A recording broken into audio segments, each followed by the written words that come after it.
Hello 12મું ધોરણ કેમ છો? તમે બરાબર હશો મને ખ્યાલ છે. હવે આજે આપણે આગળ વધીએ. તો ગઈકાલે નહીં પણ આના પહેલાંના પાઠમાં આપણે આ શીખેલું હતું ટોર્ક. જ્યારે ચુંબકીય ક્ષેત્રમાં હોય આપણો ગજિયો ચુંબક તો બધું શું થાય. અને તમે જોઈ શકો છો કે આ જે પણ સૂત્રો જે છે એ એક જેવા છે, પણ યાદ રાખજો આ ક્યારે હોય તો જ્યારે આપણા ઘરે ઇલેક્ટ્રિક ફિલ્ડ હોય ત્યારે, જ્યારે વિદ્યુત ક્ષેત્ર હોય ત્યારે. અને આ સૂત્રો કેના માટે છે? જ્યારે આપણે મેગ્નેટિક ફિલ્ડમાં આપણે જ્યારે કામકાજ કરીએ ત્યારે ચુંબકીય ક્ષેત્ર. હવે આપણે હજી એક ટોપિક કરશું, સમજો.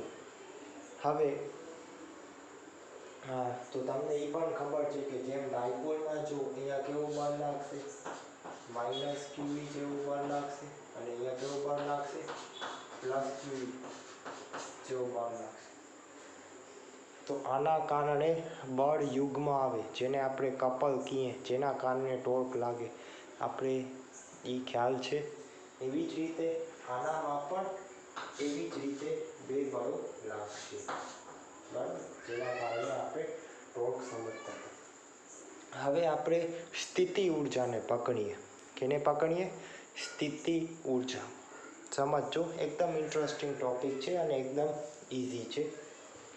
આ જેમ છે એને હું રહેવા દઈશ.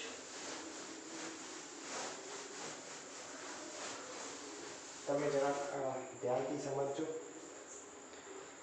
જોજો, સ્થિતિ ઊર્જા એટલે શું કાર્ય?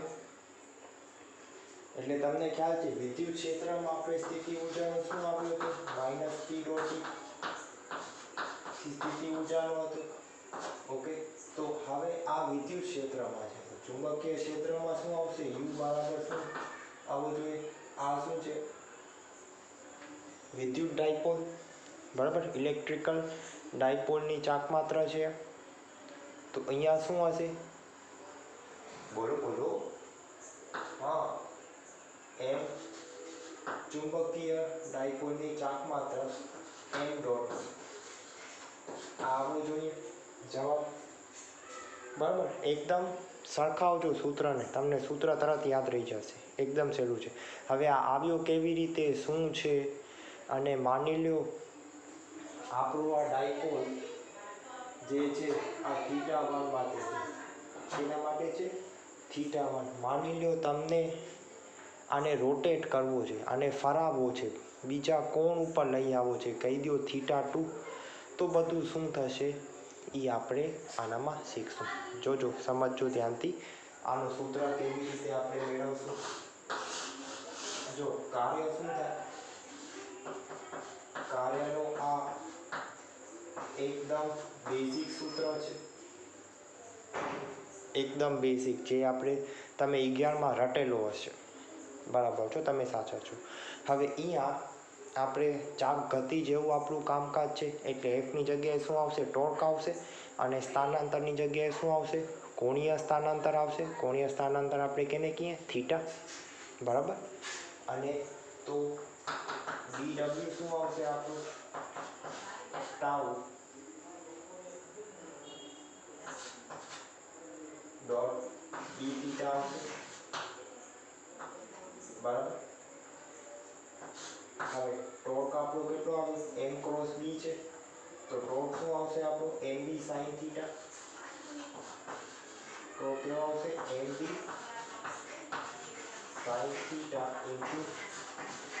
dθ આવશે. આપણો ટોર્ક લાગશે. હવે ટોટલ કાર્ય, એટલે આ કાર્ય સ્થિતિ ઊર્જાના રૂપમાં હશે. એટલે ટોટલ કાર્ય શું થશે? સંકલન કરવું પડશે. એટલે m અને b તો બિચારા અચળ છે, એટલે સંકલનની બહાર આવી જશે. તેનું સંકલન કરવું પડશે. sin θ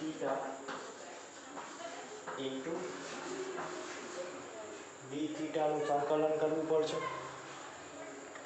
હવે સમજો, આ આર્ટિકલ બહુ જ ઇમ્પોર્ટન્ટ છે.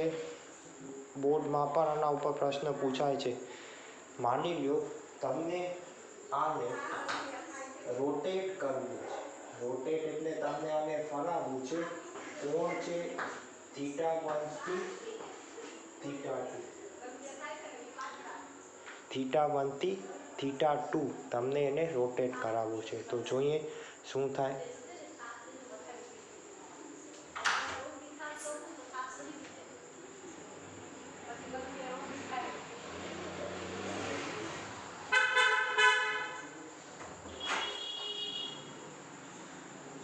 ક્લિયર. હવે સાઇન થીટાનું સંકલન શું થાય, માઇનસ કોસ થશે. કોસ ના બોલતા શું થશે, માઇનસ કોસ. એટલે અહીંયા શું આવશે, એમ બી સાઇનનું વિકલન થશે માઇનસ કોસ થીટા. અને કોણ ક્યાંથી ક્યાં લઈ જવું છે, θ1 થી કરીને θ2 સુધી લઈ જવું છે. બરાબર. તો માઇનસ સાઇન તમે ગમે તો બારે લે આવે. તો આ સુધી હશે માઇનસ એમ બી અને પછી upper limit minus lower limit. એટલે શું થશે, કોસ θ2 માઇનસ કોસ θ1. આટલી ઊર્જાની જરૂર પડશે. સમજી ગયા ને. જો તમને માઇનસને અંદર નાખી દેવો છે તો એ તમારો જવાબ સાચો જ આવશે. શું આવશે જવાબ,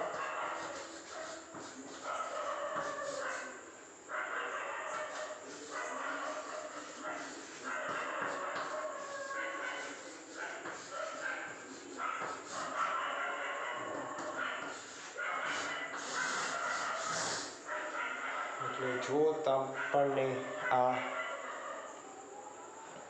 આપણને આ બાર મેગ્નેટ જે છે ગજ્યો ચુંબક, જો એ ચુંબકીય ક્ષેત્રમાં હોય તો તમને θ1 થી θ2ના કોણમાં એને લઈ જવું હોય તો આપણને કાર્ય કરવું પડશે. અને એ કાર્ય કેટલું હશે, તો આટલું કાર્ય આપણને કરવું પડશે. આ બહુ જ ઇમ્પોર્ટન્ટ ટૉપિક છે. અને જે આપણે ઓમેગાનું સૂત્ર મેળવ્યું હતું વર્ગમૂળમાં MB/I, એ પણ બહુ જ કામનું સૂત્ર છે. આના આધારે દાખલા પણ છે ને દાખલા પૂછાય પણ છે. કારણ કે જો ઓચિંતાની તમને જડત્વની જાક માત્ર આપી દઈએ તો બધા વિચાર કરે કે આ શું કરશું આનું. તો એકદમ ઇઝી છે, સૂત્રમાં નાખી દો, બરાબર ગણતરી કરો, તમારો જવાબ સાચો જ આવશે. બરાબર. તો આ લખી લો. ઓકે. અને હજી એક વાત હું તમને કહી દઉં કે જો આ ચુંબક જે છે એ ઊભો રાખ્યો હોત ચુંબકીય ક્ષેત્ર સાથે, તો કોણ તમારો કેટલો થઈ જાત, π/2. તો ત્યારે એના ઉપર લાગતું ટોર્ક મહત્તમ થઈ જશે, મેક્સિમમ, સૌથી વધુ લાગશે. બરાબર. શું કામ, કારણ કે આપણું થીટા કેવો થઈ ગયું, π/2 થઈ ગયું. તો સાઈન થીટાની કિંમત શું આવશે, 1. તો જ્યારે આપણું ચુંબક આવી રીતે હશે તો એના ઉપર ટોર્ક સૌથી વધુ લાગશે. બરાબર. અને જો આપણો ચુંબક આવી રીતે જે બ્લુમાં હું ડ્રો કરું છું, જો આવી રીતે આપણું ચુંબક હોય તો તમે મને કહી શકશો એના ઉપર કેટલું ટોર્ક લાગશે. એકદમ ઇઝી છે. જો કોણ કેટલું બનાવે છે ચુંબકીય ક્ષેત્ર સાથે, 0. સાઈન 0 શું થાય, 0. એટલે જ્યારે આ પરિસ્થિતિમાં હશે ત્યારે એના ઉપર ટોર્ક લાગશે 0. કેટલો ટોર્ક લાગશે એના ઉપર, 0 ટોર્ક લાગશે. અને જ્યારે આ પરિસ્થિતિ હશે ત્યારે એના ઉપર ટોર્ક સૌથી વધુ લાગશે. સૌથી વધુ એટલે મેક્સિમમ. જો એકદમ ઇન્ટરેસ્ટિંગ ટૉપિક છે, તમે ધ્યાનથી સમજજો, બધું જ યાદ તમને રહી જશે, ઓટોમેટિક તમને યાદ રહી જશે. ખાલી ધ્યાનથી જોજો તમે આ વિડીયો, કે તમને આ બહુ જ કામ આવશે. હલો.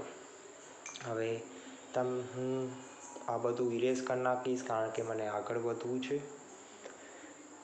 અને તમે આ બધું જ તમે તમારી નોટમાં લખી લેજો, વિડીયોને પોઝ કરીને લખી લેજો. મેં જે પણ લખેલું છે તમને બધું જ વ્યવસ્થિત અને તમને ક્લિયર દેખાશે.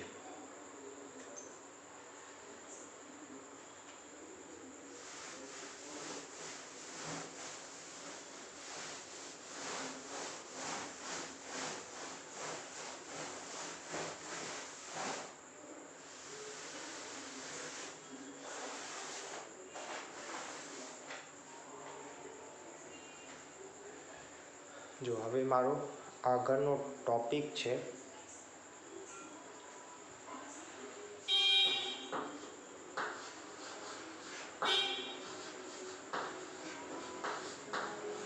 ચુંબકીય ચાપમાત્રા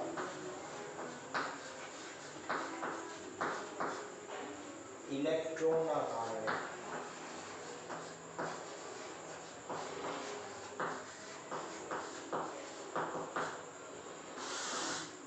અને ઇંગ્લિશમાં આપણે શું કહીશું? મેગ્નેટિક મોમેન્ટ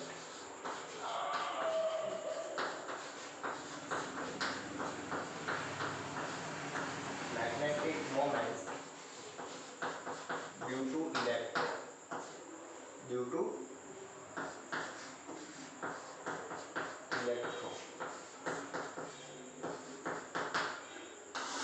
એટલે આનામાં કવિ શું કહેવા માંગે છે હું તમને સમજાવું કે જો તમે હાઇડ્રોજનનો અણુ લો, તો હાઇડ્રોજનનો તમે અણુ લેશો તો તમને ખ્યાલ છે કે એક ઇલેક્ટ્રોન હોય એનામાં, અને એ ઇલેક્ટ્રોન ન્યુક્લિયસની આજુબાજુ ચક્કર કાઢતો હોય, તમને ખ્યાલ છે. તો એ જે ઇલેક્ટ્રોન જે ફરે છે એના કારણે એનું ચુંબકીયની ચાકમાત્રા મેગ્નેટિક મોમેન્ટ કેટલું થાય એ આપણે સમજજો એકદમ ધ્યાનથી. જોજો આ આપણું ન્યુક્લિયસ છે અને માની લો આપણો ઇલેક્ટ્રોન અહીંયા ભ્રમણ કરે છે, ઇલેક્ટ્રોન આવી રીતે જાય છે, બરાબર. અહીંયા એક કામ કરો, સીધો આપણે કરંટના સ્વરૂપમાં જ સમજશું તો પણ આપણને ખબર પડી જશે. માની લો કે અહીંયા કરંટ આ દિશામાં છે, તો કરંટ એ દિશામાં જાય છે તો ઇલેક્ટ્રોન એની વિરુદ્ધ દિશામાં જશે, તમને ખ્યાલ હશે. જો કરંટ આ બાજુ જતો હશે તો ઇલેક્ટ્રોન ક્યાં? આ બાજુ જશે. એ વાત નક્કી છે, બરાબર. હવે આપણે સમજીએ, એટલે ઇલેક્ટ્રોનનો વેગ આ બાજુ હશે સ્પર્શક, અને અહીંયા આપણે ત્રિજ્યાને આર કહી દઈએ, અને જે એરિયા જે લૂપમાં લે એરિયાને આપણે એ કહી દઈએ ક્ષેત્રફળ. હવે આના કારણે ચુંબકીયની ચાકમાત્રા કેટલી થશે એ આપણને સમજવાનું છે અને શીખવાનું છે ને યાદ રાખવાનું છે. એકદમ ઇઝી છે, ધ્યાન રાખજો. જો ચુંબકીયની ચાકમાત્રા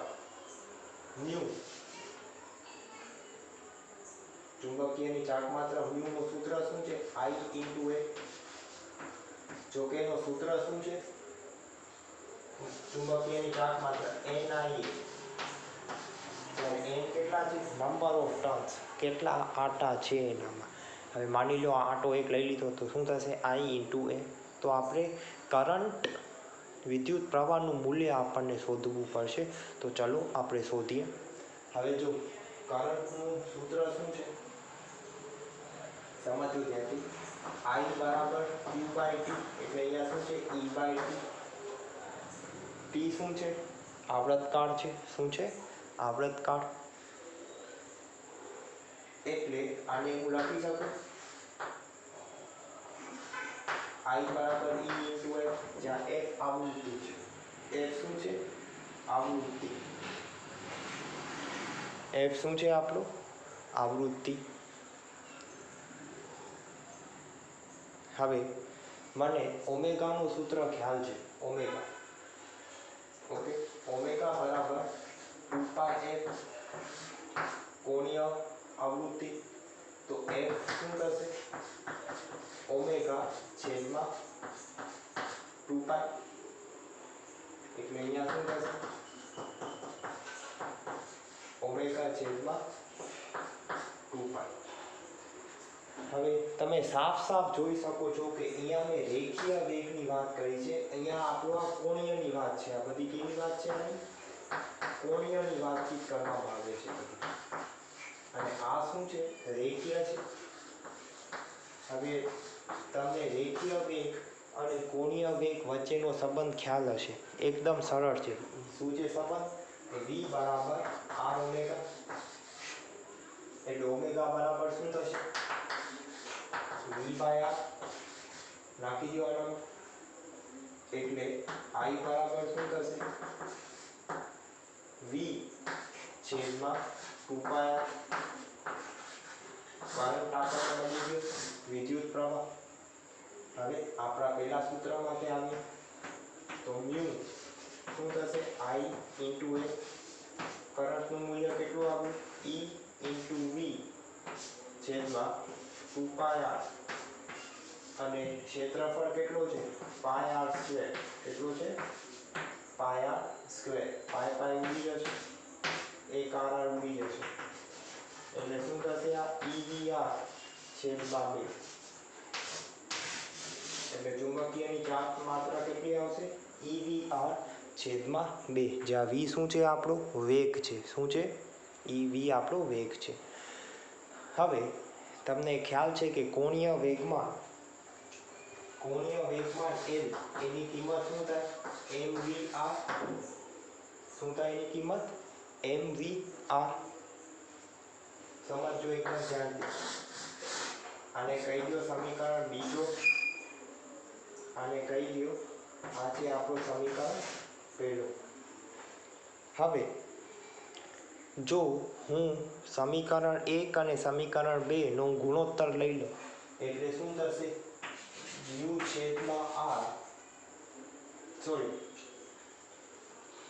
કોણીય વેગમાં છે એટલે મ્યુ છેદમાં n, શું થશે મ્યુ છેદમાં n બરાબર શું થશે EVR છેદમાં 2, એનું આ શું છે mvr. m છે ઇલેક્ટ્રોનનો દળ છે, v છે ઇલેક્ટ્રોનનો વેગ છે.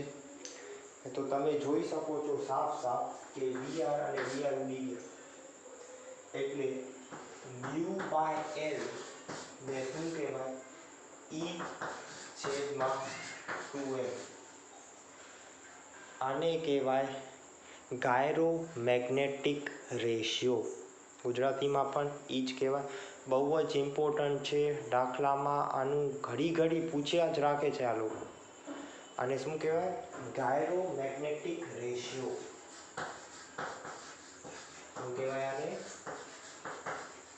ગાયરોમેગ્નેટિક રેશિયો.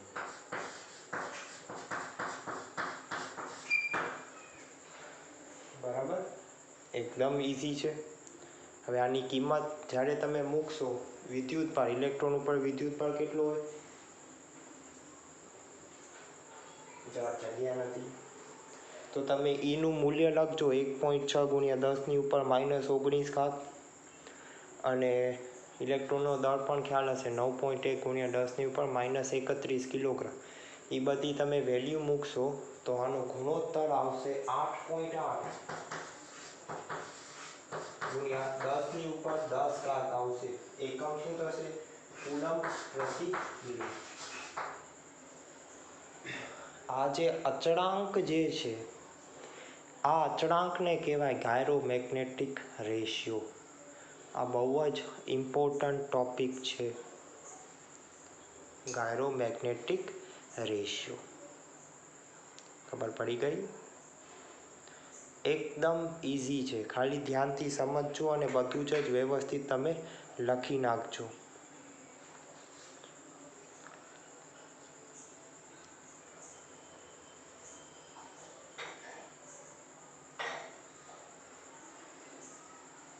ક્લિયર?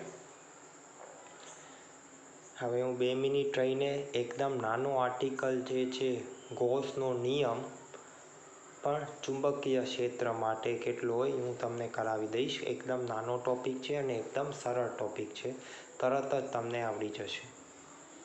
પણ આ જે ગાયરોમેગ્નેટિક રેશિયો છે એ તમે યાદ રાખજો. એ હંમેશા એનું મૂલ્ય કેટલું થશે? E/2m થશે. એ બંનેનો ગુણોત્તર છે અને એનું કિંમત શું આવશે? 8.8 × 10⁻10 આવશે. કુલમ પ્રતિ કિલોગ્રામ. કુલમ પ્રતિ કિલોગ્રામ. એટલે આનો પારિમાણિક સૂત્ર શું આવશે એ પણ તમને ખ્યાલ હોવો જોઈએ. આનું પારિમાણિક સૂત્ર શું આવશે? A1T1 એટલે M1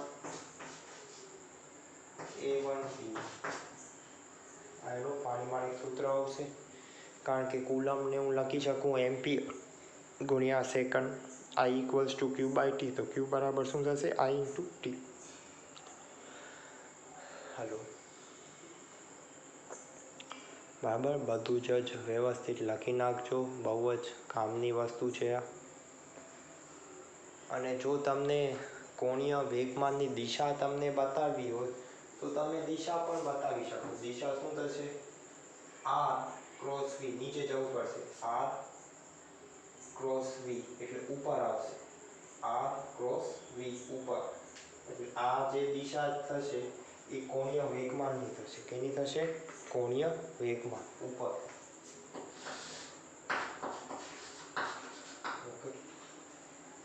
બંનેના સમતલ ને લંબ હશે. બરાબર. જમણા હાથનો નિયમ છે.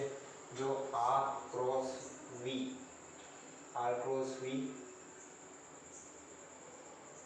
બપડે ને R×V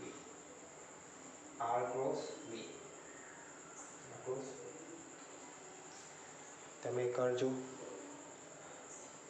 ઓકે, એકદમ ધ્યાનથી સમજજો. એટલે આમ છે જશે, અંદર જશે. એટલે મેં આમ ઉપર દર્શાવ્યું છે કારણ કે આ 3D માં છે. કેનામાં છે? 3D માં છે. અંદર એટલે આમ જશે. બરાબર, સમજજો ધ્યાનથી.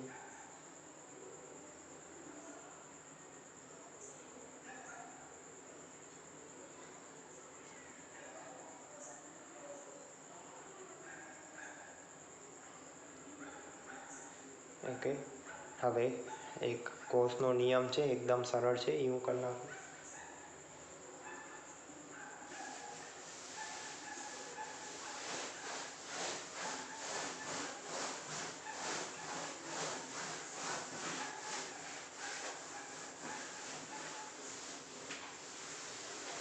જો તમે પહેલા પાઠમાં શીખેલા છો ગોસનો નિયમ. ગોસનો નિયમ શું કહે છે? શું કહેતો હતો? વિદ્યુત ક્ષેત્રમાં ઇલેક્ટ્રિક ફ્લક્સ એટલે વિદ્યુત ફ્લક્સ બરાબર શું થશે? ઇન્ટિગ્રેશન E.ds બરાબર શું થશે? σQ/ε0. આ સૂત્ર તમને ખ્યાલ છે? તમે પહેલા પાઠમાં તમે આ સૂત્રને તમે શીખી લીધો છે. આપણે આને તો હવે ચુંબકીય ક્ષેત્રમાં શું થશે? હવે આ જે છે ને આ વિદ્યુત ફ્લક્સ હતો. શું હતો? વિદ્યુત ફ્લક્સ. ઓકે, હવે શું આવશે? ચુંબકીય ફ્લક્સ. ચુંબકીય ફ્લક્સ બરાબર શું આવશે? ઇન્ટિગ્રેશન સંકલન કરવું પડશે. એની જગ્યાએ V આવશે. ds શું છે? Area vector. ઓકે, ક્ષેત્રફળનો સદિશ છે. ક્ષેત્રફળનો સદિશ છે. એ શું આવશે? V.ds બરાબર શું થશે? અહીંયા વિદ્યુત ભાર હોય. ઓકે, વિદ્યુત ભાર તો અહીંયા શું આવશે? ચુંબકીય ભાર Qm છેદમાં 1/ε આપણે લખીએ.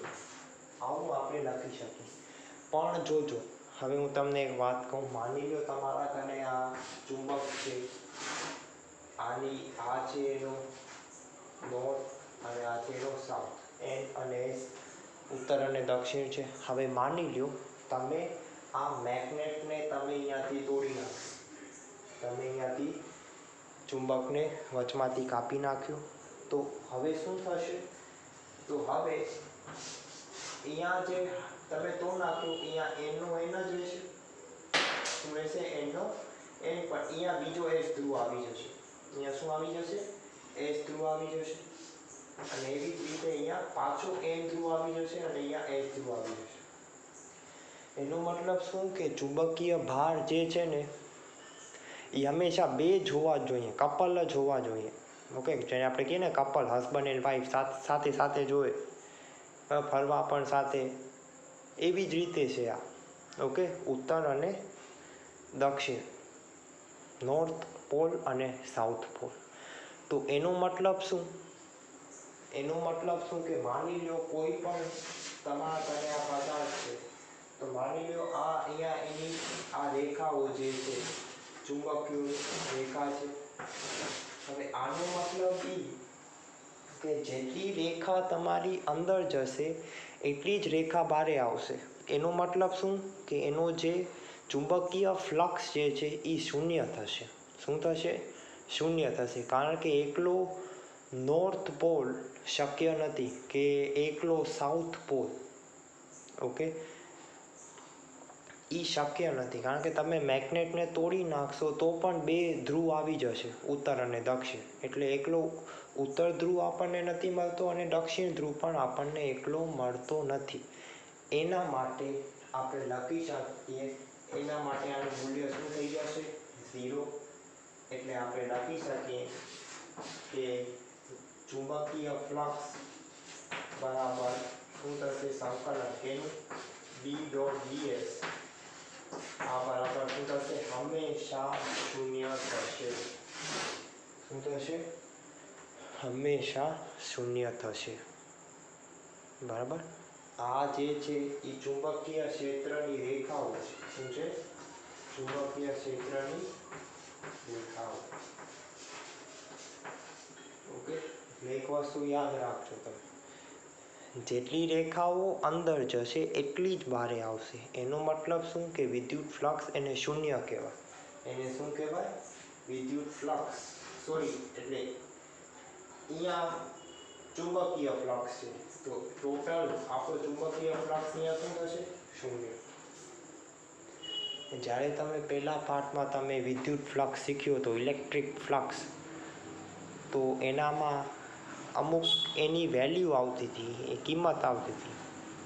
તો એનો મતલબ છે કે જો એની કિંમત જો પોઝિટિવ આવે, ધન આવે, તો એનો મતલબ શું કે જે રેખાઓ બહાર નીકળે છે એ વધુ છે. બરાબર. અને શૂન્ય આવે છે એનો મતલબ શું?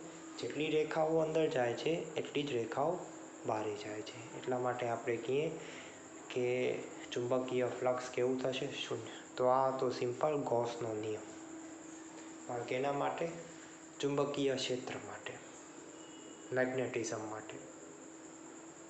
ઓકે, ને આ વસ્તુને તમે યાદ રાખજો. બરાબર. હવે પાછું હું આને તોડી નાખીશ ને તો પાછું અહીંયા એસ આવી જશે, અહીંયા એન આવી જશે, અહીંયા એસ આવી જશે, અહીંયા એન આવી જશે. એના કારણે આપણે ક્લિયર. તો બીજું આપણે પછીના પાઠમાં આપણે સમજશું અને આપણે પાઠમાં આગળ વધશું. તો જેટલું પણ મેં તમને કરાવ્યું છે એ બધી જ વસ્તુને તમે યાદ રાખજો. કારણ કે આ બધા ટૉપિક્સ એકદમ ઇઝી છે અને એકદમ સરળ છે. ખાલી સરખાવજો, સૂત્રો પોતાની મેળે બની જશે. Thank you.